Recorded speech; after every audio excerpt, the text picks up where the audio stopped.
Magbantay kayo. Mabiyayang araw ng Biyernes Kapanalig.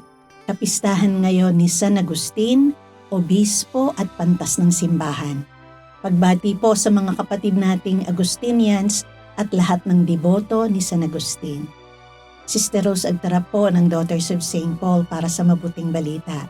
Pagnilayan natin ang Ebanghelyo ayon kay San Mateo.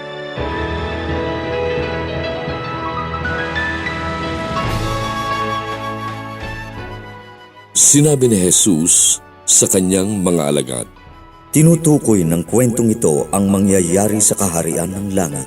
10 abay na dalaga ang lumabas na may dalang lampara para sumalubong sa nobyo. Hangal ang 5 sa kanila at matalino naman ang 5 pa. Dinala ng mga hangal na abay ang kanilang mga lampara nang walang reserbang langis. Ngunit dinala naman ng matatalino ang kanilang mga lampara na may reserbang langis.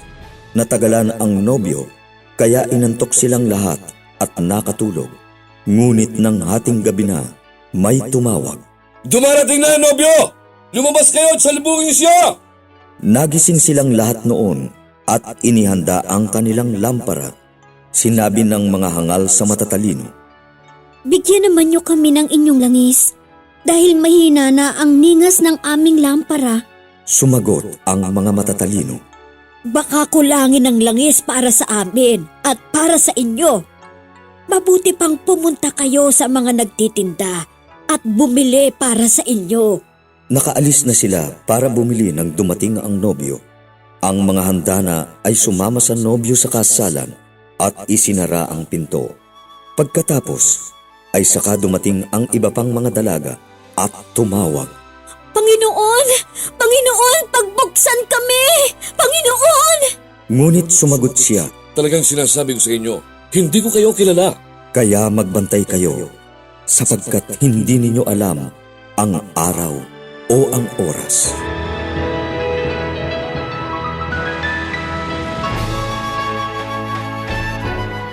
Sa talinhagang ito, 5 dalaga ang naging matalino sapagkat naghanda sila ng sapat na langis para sa kanilang ilawan. Samantalang ang 5 ay nagpabaya at hindi naghanda. Nang dumating ang kasintahang lalaki, ang mga handa lamang ang nakapasok sa piging. Malinaw ang mensahe sa atin. Kaya't magbantay kayo, sapagkat hindi ninyo alam ang araw ni ang oras. Ang ating buhay Kristiyano ay isang patuloy na paghahanda sa pagdating ng Panginoon.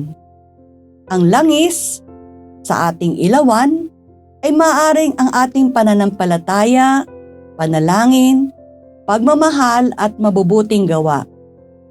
Para kay San Agustin na kapistahan ngayon, ang langis ng matatalinong birhen ay kawanggawa o pag-ibig at isang matuwid na budhi.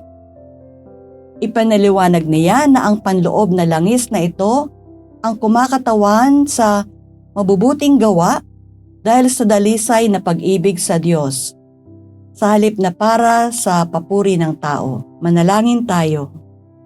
Panginoon, tulungan mo po akong maging handa sa iyong pagdating.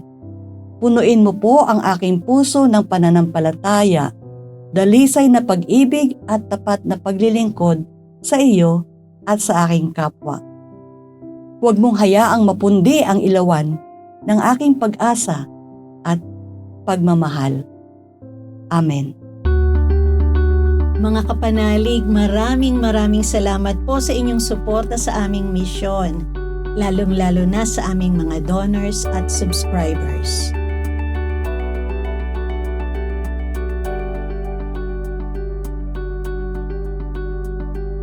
Subscribe, like, share, and follow po lines sa aming social media accounts. Patuloy po kaming humihingi ng inyong tulong upang maipagpatuloy ang programang ito. Maaari po ninyong ipadala ang inyong love offerings at donasyon sa aming donations channels. Ipadala rin po ninyo ang inyong mga intensyon at kahilingan at makakaasa kayo na isasama namin kayong lagi sa aming panalangin araw-araw. Ito pong muli si Sister Rose na nag-aanyaya sa inyong Manalangin sa banal na Espiritu kasama ni San Agustin. Hingahan mo ako, O Espiritu Santo, nang lahat ng aking pag-iisip ay maging banal. Kumilos ka sa akin, O Espiritu Santo, upang maging banal din ang aking gawain. Ilapit mo ang aking puso sa iyo, O Espiritu Santo, nang mahalin ko lamang kung ano ang banal. Palakasin mo ako, O Espiritu Santo, upang ipagtanggol ang lahat ng banal. Ingatan mo ako, O Espiritu Santo, upang maging lagi akong banal. Amen.